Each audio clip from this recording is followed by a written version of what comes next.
welcome back to Kirk Martin of CelebrateCalm.com, who's our guest today. You may remember Kirk from some of his earlier really terrific broadcasts with us. He has helped hundreds of thousands of parents and teachers tackle the most challenging issues: defiance, disrespect, bullying, the whole nine yards. And he'll be talking today about specific strategies for stressed out moms raising kids with ADHD, and some dads too, if you're out there.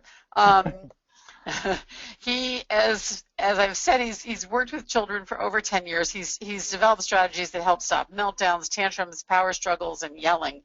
And just check out his site, CelebrateCalm.com, to see some of the wonderful techniques that he can bring to all of us. Today he's going to focus on why you should ask for help even if you don't want to, how you can simplify your life, effective discipline strategies that get results, and a pretty big one, how to help your children have the tools that they need to be self-reliant. Before we start, just let me tell you a little bit about the technique of this webinar. You post your questions in the box on your screen. Post them at any time, either while Kirk's talking or when he takes questions. As soon as he finishes his slide presentation, we'll start to answer questions, and he will answer as many as we have time for. If you have problems hearing us, dial in via your phone line. You'll see the phone number up in your control panel. If you just tick the box that says call in via phone, it will appear. If you'd like to take notes while Kirk is speaking, you may download the slides now. They're available in the control panel on your right in the download section. Or if you want to wait till after the session ends, you'll find a replay of this webinar, including the slides, which you may download on the Attitude website, attitudemag.com/webinars. So with that, let me turn it over to Kirk again with our thanks for being here today. Hey, I'm excited to be here again, so thank you very much. So, you know what, Susan, if you want, I'll just kind of jump in, and if you want to ask questions along the way and direct me and even intersperse questions from parents, that would be an amazing thing. So I'm just glad, because I know how stressful it is just raising kids alone, but then when you add kids with ADHD, and sometimes some of the moms out there probably may have ADHD themselves, so I know it adds a lot of complicating factors of managing medication and going to doctor's appointments and therapists and, you know, checking the report cards at school. It's kind of a never-ending battle. So hopefully today we can give you a few very practical tools to help. Sounds great. So if you want, you know what, I have a list of 10 things. I like simple. So I'll just begin. First thing I would suggest for all of us, because I have a child that not only had ADHD, but kind of OCD, sensory issues, a little bit of everything, is just simplifying your life. And I know this is hard for moms, because moms, you do everything. You are like the fixers, and you can do everything at once. And I think you really have to reconcile yourself to the fact that you just can't do everything. So I'd encourage you just to prioritize it, and maybe take, if you can, 5 or 10 minutes today and really think through what is most important for your child, what is most important for your family. You know, try not to, because here's the thing, moms have big hearts, and I know you want to help everyone, but sometimes we begin to gather all these things in our lives. So you know, one of the hardest things maybe for you is to say no to things. Maybe say no to having extra pets and extra stuff around the house.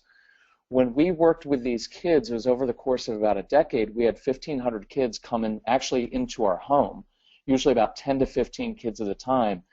And we just learned these kids extract from you, and not in a bad way, it just works this way. They just extract an enormous amount of physical, emotional, and mental energy. And so we really learned to simplify everything in our lives, and even reducing the clutter in our home. It just helps so that we could focus on the most important issues every day. You know, I'd even encourage you with this. I know it will sound kind of funny, and I don't mean it to be, but it's practical. You know, saying no to some of the extracurricular activities at times, if you have the option of just putting in your planner every afternoon or evening, just block out 30 minutes for life to happen. because you're going to have power struggles over homework and over dinner and over chores. You're probably going to have some tantrums and meltdowns. They're going to happen. So I'd rather you have time put aside so that you can say, okay, once and for all, we're going to deal with what's the root of this meltdown? Why is my child so frustrated? So that we can get to the root of it, because otherwise we kind of just hurl ourselves through life trying to just put bandages on everything and just get through the day. Or for many of us, I remember when my son was young, by October I was just thinking, I just want to survive this school year. And hopefully today we can get you out of kind of survival mode into kind of getting on top of things. So that's the first thing, is simplifying your life. Number two is try to have a long-term perspective. And I know how it is, because many of us start to think this.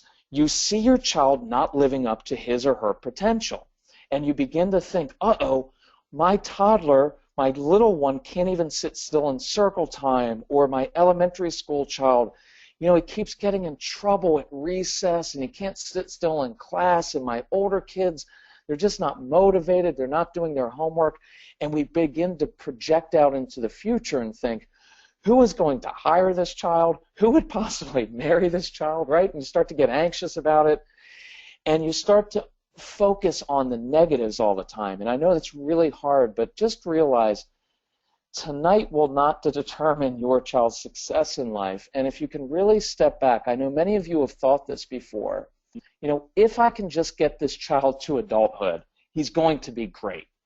And so try to keep that long-term perspective of, you know, that call from the school today was disconcerting. It's quite honestly, it's a pain, it's frustrating, you're hurt, you don't know what to do. But realize that it's going to be okay, and just getting a call from school, that's not going to determine your child's progress. I'll just tell you, my son, I had my own parking lot at his schools. I had my own chair in the principal's office, because we were constantly getting calls about his behavior when he was really young. Now he's 22 now, but he's one of the most phenomenal people I know in life. So your kids are going to be okay. Third thing, you know, try to have a family tradition for when you walk through the door at night, because I know how it works. You're working all day, you're fighting traffic to get home, you may have picked up the kids from daycare or school, and you have extracurriculars, you've got to go to the grocery store, and you've got dinner and homework and bath time and bedtime, and your anxiety will cause you to kind of rush through the door and start barking orders of, we've got to do this and we've got to do that. And I'd encourage you to have a tradition, and I really love traditions for families affected by ADHD, because sometimes with ADHD, there's not a lot of internal order or organization. And rules are fine, but rules tell you what not to do. A tradition tells us what we're going to do. We're about to come up on Thanksgiving. We all have Thanksgiving traditions. So what's your tradition? When you walk through the door at night, what are you going to do differently? And I'd encourage you, I want this to be practical. You don't have a lot of time, but even 3 minutes of sitting on the floor, and there's something very calming about sitting down when you walk through your door. 3 minutes on the floor to connect with your kids, to lay out the plan, to calm things down before rushing headlong into the chaos can often help. A tradition you may have for your kids when they get home, especially for younger kids, is this. Hey guys, here's the deal. I hid your favorite Lego fire engine in the backyard. Bet you can't find it within the next 12 minutes. I just like interesting time limits. But the idea is, when your kids walk through the door after school, I don't always want to just get on them about put your backpack down, get your folder out, we've got to check everything, we've got to jump into homework. Sometimes giving them a specific job or challenge, like a treasure hunt, and especially if you're in an area where you can get them outside, even in the winter time, that fresh air is great for them, and it just kind of takes the stress off of the day. If you can make the time or make it a priority, even a 10 or 15 minute walk after school, when you get home, maybe it's right after dinner, I'll tell you, we started doing that as a family. That 10 or 15 minutes outside just did something. It broke some of the stress. You're walking, you're talking, your kids, you've got kids who are storing up a lot of stuff from the day, and it allows them time to kind of get all that dumped out while they're walking. So whatever you want it to be, I'd encourage you to have a family tradition for the evening. And if you really want to go the extra step, what's your morning tradition that doesn't involve rushing around yelling at the kids and trying to run out the doors? There's something for 2 or 3 minutes you can do in the morning that just slows things down. So that's number 3. Number 4, and this will be a hard one for a lot of you moms out there, ask for help. This is really hard because you're go-getters and you think you're being weak. You've been, moms, you've been lied to, because there are all those stories, and I know you know other moms that look like they have it all together and they're super mom and they can do everything, but you can't do it all alone.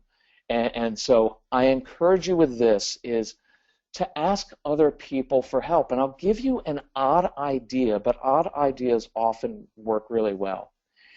Each of us has in our neighborhoods probably an older couple or a senior citizen who's retired. And there are a lot of older retired teachers and professionals in your neighborhood, and they're so underutilized, but they love helping people and they love kids as long as they don't, have to have them in their home for 8 hours a night, right? So this is a little bit of an odd thing, but don't be afraid to ask that older neighbor down the street if they could help out with your son or your daughter with homework once or twice a week. If your child can go down there and help them bake or cook or walk the dog, because being around older people and senior citizens is very grounding for kids. And here's the other part, and this will sound a little manipulative, and I'm going to use a little bit of guilt because it'll work on you, is this. If you don't ask other people for help, you actually rob other people of the joy that they get from helping you. Because even if they're not retired, they may be other parents in the neighborhood. They want to help you, and it brings them great joy to know, I spent 30 minutes with that family, with that kid, and I helped him with his homework. And your child, here's another beautiful thing, and how many of you know this to be true? You have kids who are awesome for other adults. When other adults ask your kids to do something, they help out. They say, yes, ma'am, yes, sir. Now, when you ask them to do something, not usually. They're kind of difficult for you. But that's another advantage of asking other people for help. If you're a single mom even, ask someone in your church, your synagogue, for help and just say, listen, I'm really suffocating and I'm drowning here, and what would really help me is, would you mind making a meal for us one night a week? A casserole can be heated up and you can get 2 meals out of it. Again, you're not going to want to do that, but I guarantee you if you get in that habit of it's kind of humbling yourself and saying, I need help, you'll give someone else the joy of helping you, and it will lighten your load. And the other part is your kids will tend to listen to those other people, sometimes more than they listen to you. So you're going to have to write to me. If you actually do that, you will be one of the few women in the entire world who do that. So write to me. I'll be really proud of you if you do it. It's hard to do. Number 5, if you can advance slide. So here's the thing, and this will be very, very hard as well, all of this. Sometimes being a very busy parent is a blessing in disguise, because you literally don't have time to do things for your kids, so it's an opportunity for them to step up and be responsible for themselves. In our training, the phrase that we use is this: when we step back as parents, it gives our kids space to step up. When we step back from micromanaging and lecturing and doing everything for them, it actually gives them space to step up and learn how to do it themselves. And I'd like to make 2 points of this. One of the points is this. When we were kids, if you think about it, our parents were not that involved with us. They were there, but they didn't micromanage. They didn't do everything. They were kind of busy doing their thing, and we learned to do things on our own. And we learned how to fail, and our kids need to do that. And the second point I wanted to make is, you have kids that in our curriculum we would call stove touchers, right? So if you tell your kids, hey, the stove is hot, your kind of easygoing, compliant kids tend to say, oh, thanks for the information, Mom. But your strong-willed kids, your kids who are a little bit more, out there and aggressive at times, and just the leaders, we may call it being bossy, but they're leaders.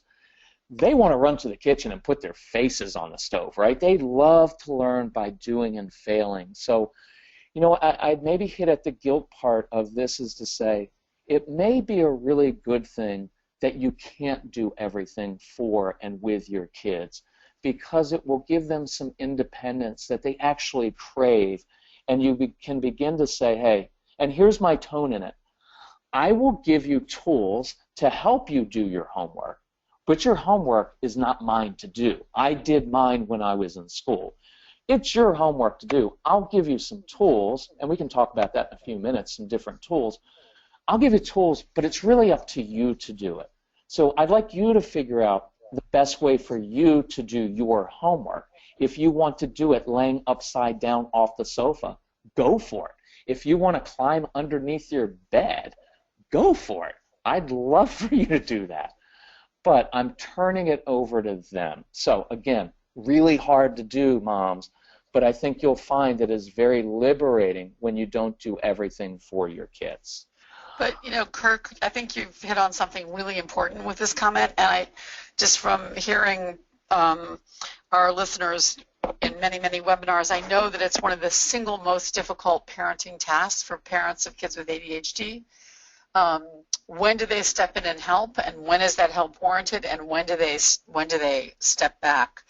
I think, we give them conflicting messages, because sometimes they're told, well, our kids are really 3 years developmentally younger than their chronological age, you need to help, and other times, we say step back. Do you have any, I know there's no single answer, that every family is different, but do you have any advice for moms who are literally trying to figure out, should they go back to school and retrieve that lost homework paper?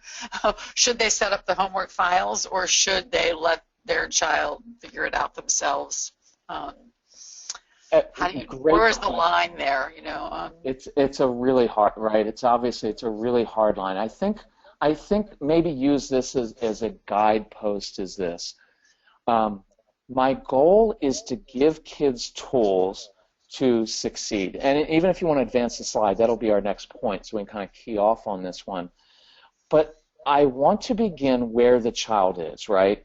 And so let's say you have a child who literally, is younger, where he just has zero organizational skills. And some of our kids don't. So just saying, hey, it's your schoolwork, your homework, you need to organize it. Well, if you turn it over to them and they don't have any skills or tools to do it, and they keep failing and failing and failing, well, then that's a sign to me, okay, I need to step in and let me start showing him how. Let me give him some tools. And while I'm just talking, I'll throw one out. A lot of our kids, what happens is they come home, they actually do their homework, but then they forget to turn it into their teacher, and they get knocked down on their grades, and all that happens. So, a practical thing that we've done, and I want to do this because I think it will demonstrate the catch-22 that parents are in here, is I would often ask the teacher, hey, when my son comes home from school, he does his homework, would it be okay if I scanned the homework into my computer, because the scanner costs like $10 now. Could we scan it into the computer, and then could we email you the homework? Because that way, Mrs. Teacher, you get what you want, which is, my son did his homework, and then he turned it in, but he emailed it to you ahead of time.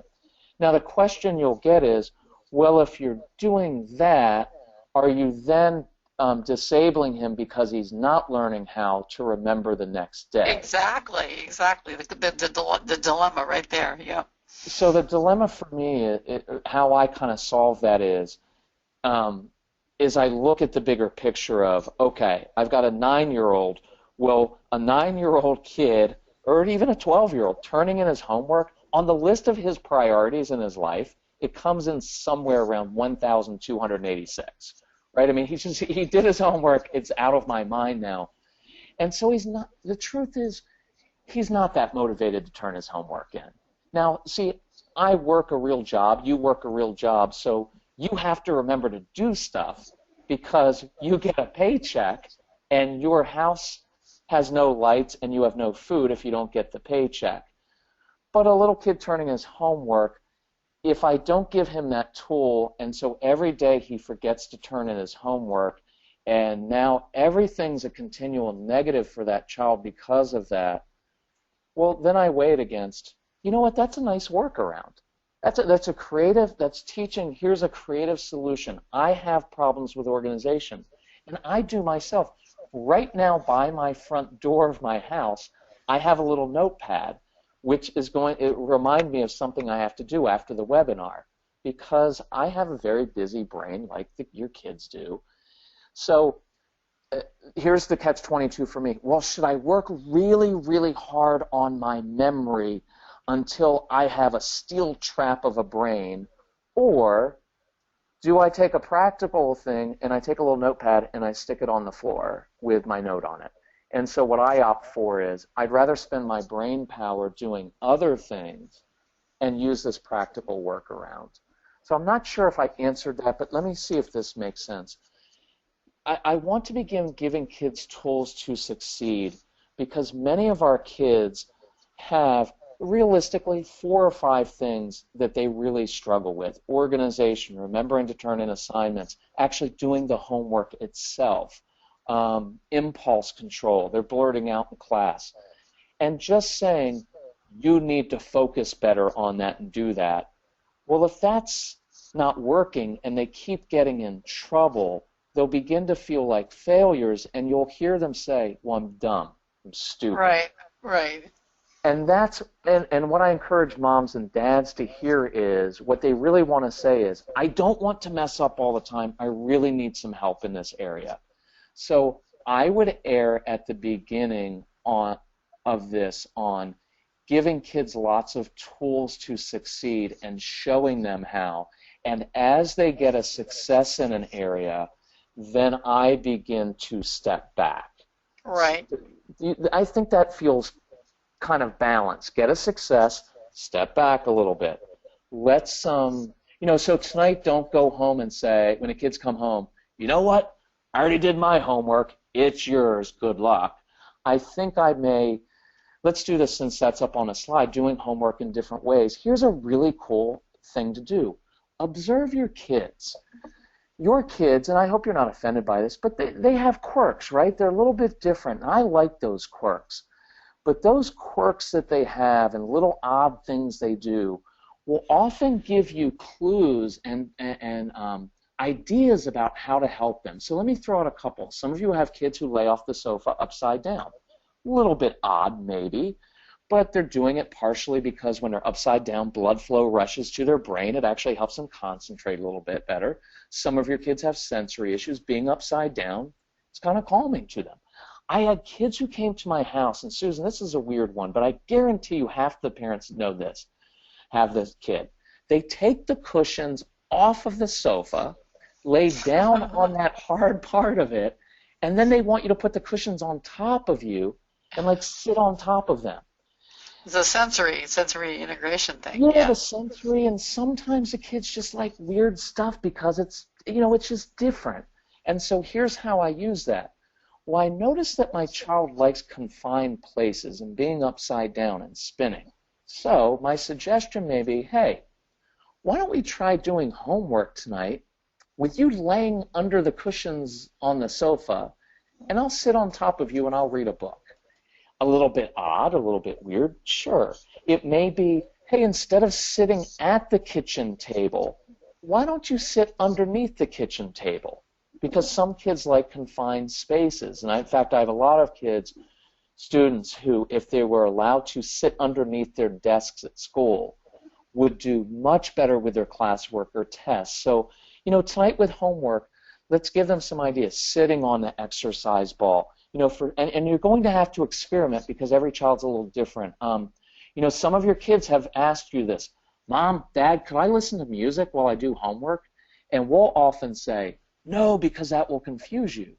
But for some kids, the rhythm in sitting on, bouncing on an exercise ball, the rhythm of actually swinging on a swing. I've had kids do homework like that. The rhythm of, chewing a snack while they do their homework, or listening to music, or doing a combination of those things will actually create rhythm in the brain and help them learn better.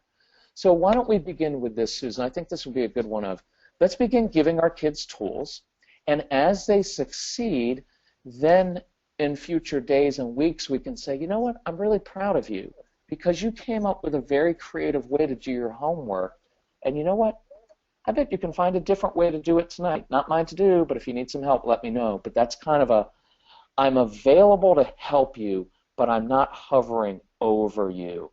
And I think another guidepost may be, as kids get older, 4th, 5th, 6th grade, I want them to be accountable to their teachers a little bit more, right? To be able to say, hey, you don't have to do your homework, but you're going to, you need to talk to your teacher about this. Because that's going to happen in, real life of, I can't go in and talk to your boss for you. So I don't have a black and white answer. I'd say the guidepost is to know your child, get a success, build on that, and then keep building. And as you get successes, then that builds confidence. One thing that a number of people have posted and we've heard before is that it's easier to provide tools to an elementary school student, but when you have a high school kid, so one person here says, I have a 10th grader who's failing most of his classes and he won't take any advice on how to do things better. And another person, her son's 15, in high school he's in a major downward spiral, totally resistant in terms of any advice, wants to handle it on his own. And so, that tension, that oppositional behavior that comes along in the teen years, I think is a dilemma for parents.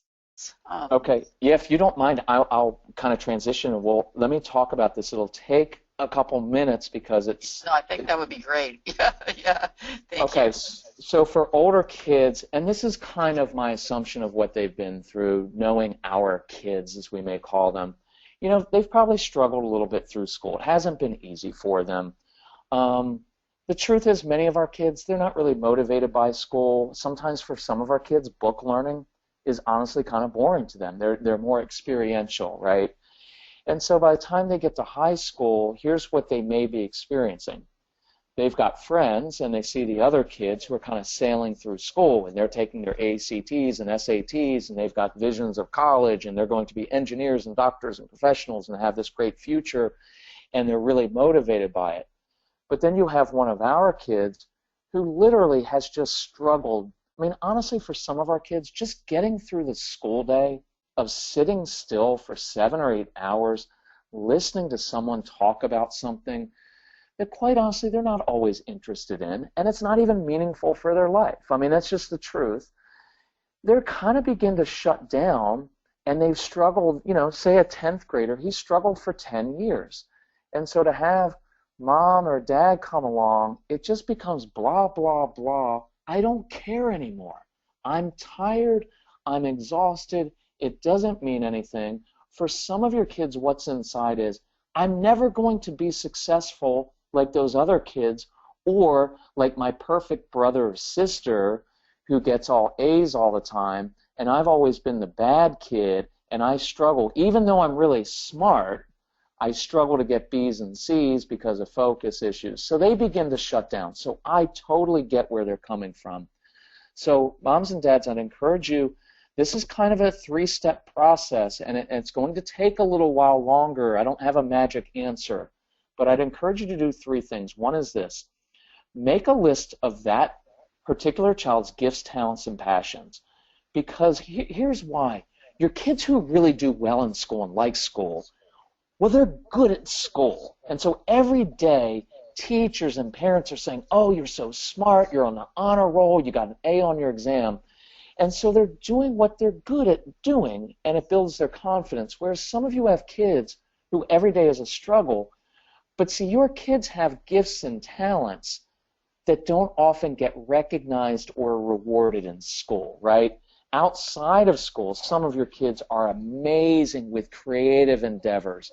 They can build something from scratch. Your kids can build their own video game.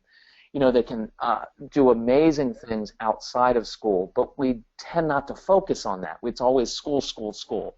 So second thing is this. After you make that list, and I'll try to give you a couple quick examples, give those teenagers an opportunity to use those gifts outside of the home, at school, church, synagogue, in the community, with a neighbor. And here's the big thing I want you to key on.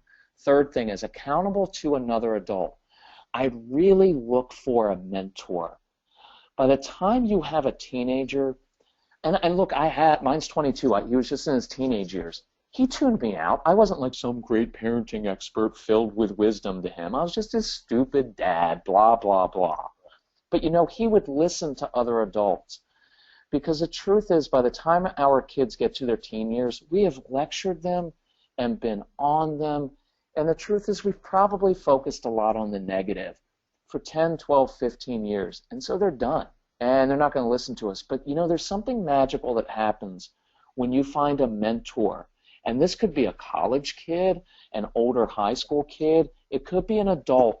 And I'd encourage you, remember we talked about finding an older person in your neighborhood or an entrepreneur, because sometimes entrepreneurs, they're very much like our kids. Most of them, in my experience, have some strain of ADHD in them. And I'll give you an example, Susan, of something I've done with a lot of kids. And moms, dads, you can take this example and apply it. But I'd have a teenage kid who's like, I'm shut down, I'm not doing my homework, school's stupid, you're stupid. And I'd say, what do you love doing? Said, I love drawing. I want to be an architect one day. But there's no real class in school for being an architect. And so they don't really see how anything applies to it. But I've often gone in the community and said to an architect or asked around and said, listen, architect, would you mind mentoring this kid? And here's the conversation that an architect can have with a teenager that a mom and dad can't. He can go to that kid and say, listen, you've got a gift because I've seen your drawings. I've seen your artwork. You can see in 3 dimensions. I've seen how you build with Legos and do things. You can see you could be an architect, and I'm willing to mentor you 1 day a week after school. You can come to my office. And again, I told you this is not easy. It's going to take some time, but it's very, very effective. If you come to my office 1 day a week, you're going to run copies and run errands for me, but along the way, I will teach you and show you how to read blueprints and be an architect. But my condition for mentoring you is if I hear from your parents that you're not keeping a B average, if you're mouthing off, if you're not doing your chores, you're not coming to my office. And in my experience, most of our kids will say, yes, sir, yes, ma'am. And here's the key. You have to find what your teenager cares about.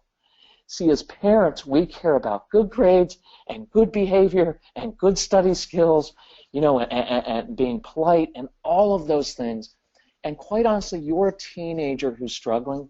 I don't care about my grades. I don't really care about school. But I do care about being an architect. And here is the key for some of your kids are very good with younger kids. They have a gift. And so find a daycare program, a VBS program at your church, some place where your kids can mentor, teach little kids how to play soccer. Some of your kids are amazing with animals. Take them to an animal shelter, to a vet's office, because here's the key. If you get them doing something and using their gifts and doing something they feel passionate about around another adult, see, that lady at the animal shelter will say, you know what, Jacob, you've got a gift with animals. When you walk in here, those dogs just settle down around you. Have you ever thought about being a veterinarian? And that will have never occurred to your child because he doesn't have the grades to be a veterinarian. But here's the beautiful part of this process is once your kids get that vision, and it often comes from another adult who sees something that you can't, because all you see is an insolent, unmotivated, lazy teenager who plays video games and mouths off. See, if I met your teenager, I would see amazing things in them because I don't have to live with them, right? And that's true though. And I'd be able to say, man, You've got a gift in this area. Have you ever thought about being X? And it begins to create this vision of, no, I've never thought about that before. But they'll come home and they'll be like, Mom, Dad, the lady at the animal shelter at the vet's office said that I could be a vet, or he said I could be an architect. And once these kids get the vision for their life, then school matters to them. Now, here's an interesting, hard point. I can't guarantee they'll like it. They may say every day, I hate school, it's stupid, it's homework stupid. But they'll do it because now I want to be that veterinarian. I want to be an architect, and the architect mentor said I have to go to college to be a mentor, so I'll hate it, but I'll do it. And I don't need my child to enjoy school. I just want him to do his homework and get the grades and get through. Does that make sense? Yeah, I think the whole idea of having another adult in your life is a brilliant one. And in fact, Deirdre, who's listening, posted this. She said, my suggestion, get a tutor. I resisted for years and years because of the cost, but at this point I'd go without eating to pay for this tutor. Right. Yeah, my son has someone with a much younger and different perspective, and I don't have to fight with him over math. So it's another version. It's not as great as your, veterinarian tutor, but another adult in the mix. I think that, makes huge sense. I think it helps. And I think even for younger kids, that tutor idea, there are girls and boys, high school kids, even college kids in your area who are in education. And so saying like, hey, I'll give you a little bit extra gas money here. You don't have to pay them that much. But, it's different when your child's sitting with a 24-year-old who's kind of cool or right, cute, exactly. Yeah. rather than frazzled mom and dad being upset. So I love that idea. No, it's a great idea. Just another high school homework kind of question rather. A couple of people have said things like, posted things like, my son likes to do homework lying in bed, or someone else. My son says that watching Netflix, listening to the radio, and doing homework all at the same time are calming.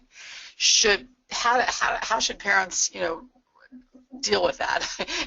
Especially if the child in question isn't doing all that well in school, but insists that this kind of, is that a step back and let it happen, or is that an interfere situation? How would you? I'm going to judge it by, okay, is he actually getting his homework done? Yeah. And you kind of have to decide too. I mean, a lot of parents are very, it's like, you came home as a kid and you just knocked your homework out. Well, some of your kids are grazers, and it's going to take them hours and hours. If they get it done, they got it done. Now, most of your kids are not going to do homework in the same way or in the same time frame that you want them to. So if they're doing it lying on their bed, I mean, quite honestly, I remember as a teenager, I used to sit on my bed in the afternoon, and I would drum. I had my pen out, and I'd drum on my bed. I remember having TV on. Do I recommend that? No, because for many of your kids, they're just going to get sucked into Netflix and the TV show. So right. A middle ground could be, hey, lay on your bed, no Netflix, no TV. By the way, I'm not a big fan of TV in the bedroom anyway. It's just too many issues. Yeah. But listen, if you want to listen to some music while you do your homework, close your door, listen to that music as loud as you want it. I don't care. Listen, if Metallica helps you get your homework done, go for it, my friend. If that's what gets it done, the beat, ideally not. I know we all want our kids to listen to classical music. The funny thing is, my son didn't in teenage years. He listened to pretty hard stuff because the rhythm in it really kind of helped him. He's 22 now. He listens to classical music all the time, so they'll come to it. Wow. That's impressive. Well, it's like most of our kids. When you're not on them about it, then they do it. But the more you try to like jam something down their throats, they resist it. And then as soon as you step back, then they do it. So I'd say give him tools, some alternatives. If he's just not doing his homework, then you're like, dude, this isn't working. Enough with the Netflix, right? Yeah. Yes, every line to that movie, but you haven't done any of your homework. I don't think it's working. So here are, for teenagers, sometimes, and this will be an odd one, but again, sometimes odd things work. I used to take my son to a local ice rink or a coffee shop, and we'd do homework outside of the house. One, there's no TV, no video games there. And two, I know this will be counterintuitive because we think kids with focus issues sometimes need to be in a very quiet place. But for many of our kids, being in a highly stimulating place is actually very helpful. My son works for me now. He actually, at this very moment, he texted me right before this, and he said, Dad, I'm in a coffee shop doing my work. Because he likes the smell of the coffee shop. He likes watching people, i.e. girls, come in and out, right? And he's interacting with people. So, experiment with that. There's no, with a teenager, I may not sit over him at the kitchen table, but if you want to lay upside down and listen to music with your headphones on while you drum against the sofa, have at it. Just do it. Well, what you're saying is it's all about, if you're getting it done, we don't really care how, so right. Do whatever you have to do, right? Yeah. Right. Why don't you go through the rest of your slides, because there's lots of other questions in various directions, and I don't want to lose your really good thoughts. So okay. Before I tee those up, why don't you, how about continuing? Okay. So if you go ahead, let's go, we just did homework. So the next one, and Susan, I can come back to this because I'll make this specific, but with a few discipline principles, firm, even, matter-of-fact tone, try to take the emotion out of it, because as soon as we get emotional and as soon as we get very personal, you know what, I can't believe that after all I've done for you, you would do, the guilt trips, the emotion tends to add emotion to the situation. So my discipline, my tone correcting children is always even, matter of fact. It's almost like, listen, I'm a dispenser of wisdom. You have a choice to make in how you do this, and I'm just going to let you know kind of what the consequence is. And I'm good either way. You have a choice to make, and if here's a quick one. I'm giving you guys 27 minutes to play your video games this afternoon or evening. And it doesn't matter, I don't care what your time limit is. I just like interesting time limits. You get 27 minutes. It's your job, and here's where stepping back.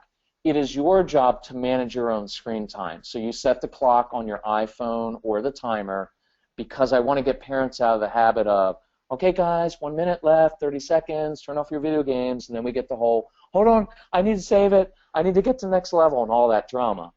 So it sounds like you have 27 minutes to play, and I'm going to promise you this, if you choose to continue to play your video games for even half a second past 27 minutes, then you have chosen to lose your video games for the next 3 days. Choice is up to you, and I remove myself from the room. The truth is that your kids are going to push the limits, and when I come back in, there's no long lecture about how responsible I was as a kid. The tone is, hey guys, just want to remind you, you just chose to lose your video games for the next 3 days. Now, they're going to throw a tantrum, they're going to call you the worst mother in the world, and they hate you and all that. And my response is, hey, listen, I'm just keeping my promise to you. I promise you 3 days with no video games. I keep my promise. I'm a person of integrity. You can count on me. And more important than anything is kind of the tone of, you guys have a choice to make.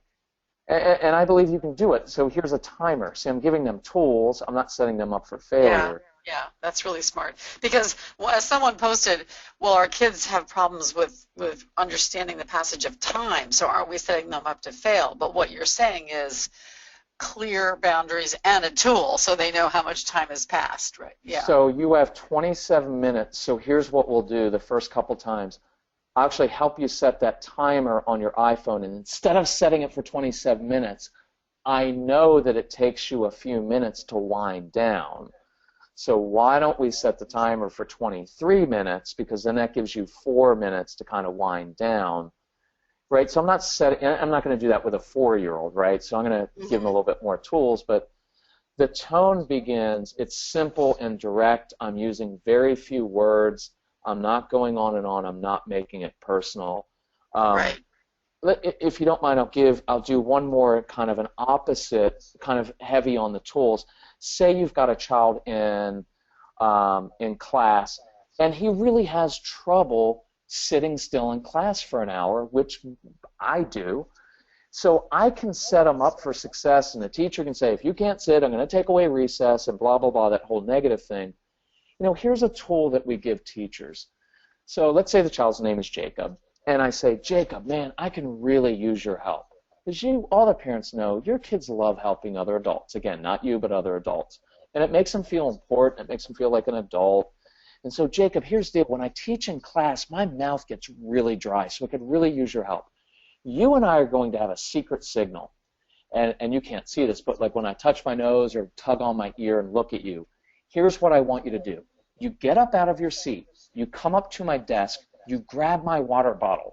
You take it to the back of the room. You refill it. You bring it back up, sit it on my desk, and you sit down. You don't get to talk to anybody. You're not going to distract anybody. You're going to be Mr. Invisible. And again, I do that for little kids. Love being Mr. Invisible. Great, kind of great suggestion. Okay. Yeah, yeah. Not older kids. They'll get beat up for being Mr. Invisible, but you just do it without that. And so here's how it works. As a teacher and a parent, I know that this child right now can only sit for about 17 minutes until he needs to move. So at 17 minutes, I give him a signal. And look, he comes up, and the idea here is this is a very practical, specific, concrete tool. I didn't look at him and say, you need to stop fidgeting, because the truth is many of your kids just can't. But I gave him it takes 22 seconds to refill that water bottle. It's a specific job. He held the water bottle in his hand. It's very tactile. And now as a teacher, I get to say, oh, Jacob, thank you, thank you. He sits down. I just gave him some appropriate movement, and it only took 22 seconds because I didn't say, hey, little guy with ADHD, I know it's really hard to sit, so if you get bored, run around my class. I didn't say that. I gave him a specific job. And now he feels successful. And I'll add one more quick thing to it.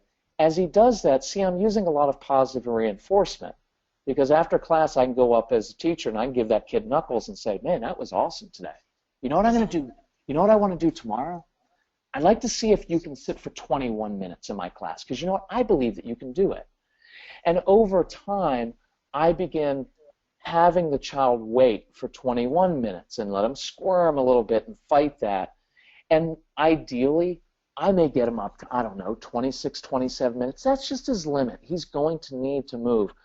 But I just taught him some impulse control in small steps, because we started at 17 minutes, and within a couple months, I met his limit of about 26, 27 minutes. But now I'm creating a success for that child. I'm teaching him discipline, but I'm giving him a tool to do it, rather than saying, if you don't learn how to sit, I'm taking away recess. You're in trouble. Yeah, interestingly, one of the, Fanita said, my 6-year-old's gotten to the point where discipline is not effective. I can take away all of his favorite things and it doesn't matter. And I think what you're saying is, you know, to use positive reinforcement as opposed to that taking negative things away just isn't going to work, right? I mean, it won't work. Most of our kids don't respond to consequences or, you know, those behavior charts at school. Yeah, yeah. For most kids, their experience is within 5 minutes of sitting in class, I'm already on red. And so they begin to give up and say, I'm never going to get to green. So for that great mom who asked that question, you know, here's what I encourage you to do, all of us, for the next week. Every time your child struggles with some kind of behavior, let the conversation with your spouse and teachers go from, well, what are we going to take away, to, hey, what are 2 or 3 different tools we can give this child to help him with that behavior? You know, a lot of people who know us know we use a little sensory strip, this little double-sided tape, and it's got some, on one side it has like different textury strips on it. Velcro, could be denim, a button, because there's research that says when kids play with textured objects or tactile objects, it actually improves concentration. So for elementary school age kids, we actually take this little sensory strip and we tape it underneath the child's desk. Well, the child can sit in class all day long playing with these different textury strips. It doesn't make any noise. They can't throw it. It's taped down. Nobody can see it. It doesn't change the whole school day, but if I'll give you this quick one I had to do with my son. I go in and talk to the teacher and say, I know you're going to struggle with my son, and I know it's a challenge because he does have some issues with focus and attention and impulse control, and I know the struggle that you have because you have 25 students. Here are 3 tools that I know will help my son. 1, I'm going to make the sensory strip. Can I place it underneath his desk? No one will know. Nobody will see it. In fact, I'll make 25 of them for all the kids in your class. Number 2, when my son starts to fidget and struggle in class, could you give him this water bottle to fill up because he loves helping other people, to give him a specific job? And Mrs. Teacher, the other thing is this. For the next week, every time my child does make a good choice, every time he doesn't blurt out in class, every time he does raise his hand, could you put a little check mark on his sheet? Because for at least 1 week, rather than coming home with that little red and all those like frowny faces on his sheet, I'd love him to come home with 7 or 8 check marks, because then I can say, why did you get that check mark? And he can say, Mom, I really wanted to blurt out about this new Star Wars video game, but instead I raised my hand and I asked the teacher, and she said that was good impulse control. And you start doing some things like that with these kids.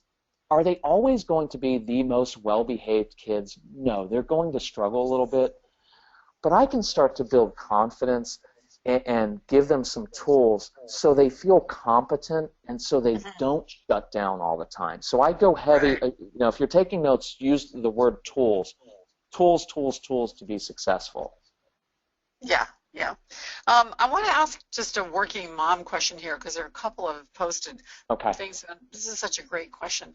They say that they're both saying in different ways that the moment when they come home from work is very difficult, because their child, in one case, it's a 12-year-old, in another case, it's a slightly older child, has been home on their own since 2:30 or so. They're kind of in their own rhythm, and they just feel that the presence of a parent is intrusive.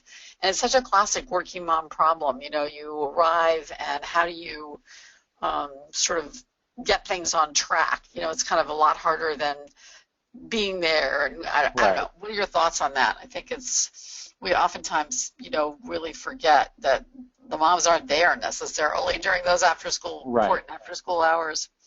So for older kids, may even ask them. One of the questions, I think what I heard was the child is kind of see it like is intrusive. Well, if I've got an older child who's kind of in his own little rhythm, I may just have an honest conversation and say, listen, here's my goal at night. You've got to get your homework done. That's all you really have to do. You've got to get your homework done. We'll take care of, Mom and Dad, we'll take care of the food. We'll get dinner ready. We'll do that stuff. You've got a couple of chores to do, but I just want you to get your homework done. And the other thing I want at night is I want us to be able to relax and talk to each other and just enjoy each other and learn about the day and talk about interesting things. So, you're 12, you're 10, whatever age. I know sometimes when I come home, it kind of ruins your rhythm and you feel like, oh, the parent's here. And I know what that's like because I love when my boss is away on a trip because I feel relaxed. And so you may that's a step back and say, when I come home, what do you want our routine to be? And they may say, Mom, when you come home, why don't you, could you go upstairs? Why don't you take a few minutes to yourself, which, all of us would love, I'm sure, and I'll get my homework done. And it may be that there's a silent thing. I remember coming home at times and just giving my son like a little fist bump, but I didn't talk to him because I don't want to feel like, I don't want, hear my dad talking all about your day. And sometimes our kids don't want to talk about their day, and I respect that. So sort of read the situation a little bit and kind of feel. Yeah, and it may be, remember we talked about having a tradition. Just say, okay, Mom, when you come home from work, what is going to calm you down most? What is going to help you? And, realizing not feeling guilty, because working mom, you're going to want to come home and find out about your child's day and connect with them. And see if they're doing their homework, right? And it may be that the best thing you can do is focus on yourself because you've been at work all day, you battled traffic, now you've got this busy schedule. So maybe you say to your kids, hey, when I get home, I'm going to take like 12 minutes, and I'm going to go upstairs, and I'm going to put on a little bit of music, And I don't, some of you, maybe you have prayer time, you may read a devotional, some of you may do yoga, whatever it is, and you take 12 minutes to kind of decompress from the day, maybe change your clothes, so when you do walk down into that kitchen or living room and you engage with your child, you're a lot more relaxed. Mm-hmm. So your tone isn't, because sometimes when we come home, the tone is, hey, are you getting your homework done? How much homework? What have you got done? What's going on here? Yeah. And so you may sit down next to them because the sitting down is a very calming thing. So think about a tradition and work that out with your kids. Okay. Yeah, I like that. Okay, great. So don't feel guilty. Don't feel guilty. Yeah, exactly. Why don't you just, I don't want to miss your insights. I don't think anyone else does either. People will say, are we going to get through the slides? How many more strategies do we have here? I know you had 10. Not a lot. I'll go through them quickly and then we can get to any more questions. So if you want to go ahead and advance that. So discipline, we could spend like a whole hour, but we kind of went through that. I know. Next one is, show your kids how to calm down and control their emotions, because sometimes we just tell them, hey, you need to calm down. And we went through a few tools for teaching impulse control, but even with kids' emotions, how do you calm down? Like and I'll just throw out a couple things again. We could spend a whole hour on controlling emotions, but think about the phrase we often use. We have a thing called ADHD University, and this is part of it, is teaching kids this phrase: motion changes emotion. And I wish I had that on a slide, but motion or movement changes emotion. Because sometimes when our kids get upset, we just say, hey, you need to calm down, don't get so upset. Well, that doesn't work for me as an adult. So the idea of using some kind of movement is, the movement is a tool, there's that word again, to help a child calm down. Because here's what's happening. I'm anxious, I'm overwhelmed, I'm frustrated, and so I'm going to hit or kick or yell or bite or scream or throw things, and I'm upset. And so I need a tool. How do I calm down? So I'll throw 3 quick ones out. I wish we had time to do 100 of them, but one may be, hey, Jacob, I can tell you're really frustrated. And that's a great phrase to use with these kids. What they're saying to you is going to sound like disrespect and defiance, right? I hate you, homework, stupid, you're stupid. And just saying, young man, you're not going to use that language with me. Yeah. You know what I mean? It's just going to escalate. But looking at your child and saying, you know what? When I hear that tone in your voice, it usually tells me you're really frustrated or overwhelmed. Because that's very, for all the moms out there, this is what you want your husband to say. Honey, I can tell you're really frustrated, right? Or, you should be frustrated, not like, you know what, you're just overreacting. No mom wants to hear that. You want to hear, honey, you know what, it sounds like you're really frustrated right now. How can I help you? So that's the tone I'm going to take with the child. And so I may say, Jacob, listen, it sounds like you're really frustrated. I get that. I'm kind of frustrated after a long day at work. Listen, do me a favor. Yeah, could you dump your Legos out? In about 22 seconds, I'll come in and I'll build a little spaceship with you. And the idea behind it is I'm giving the child something tactile to do with his hands. Because in the moment, I can't calm down. I don't know how to calm down. But I do know how to build with my Legos. And in the process of building with the Legos, well, that's calming. Coloring. Coloring with a 4-year-old or a teenage girl is really effective when people are upset, because just saying, young lady, we need to have a talk about your attitude, tends to escalate. But if as the adult I sit down and I begin coloring, one, it calms me down, and I begin to draw my child into this totally different emotional space which says, I'm in control of myself. I know we're running out of time, so we may have to get this. So I'll throw this out very quickly, the next 2 slides. Don't feel guilty because you can't get everything done, because you're just not going to. Do the right things. And last thing, make yourself a priority.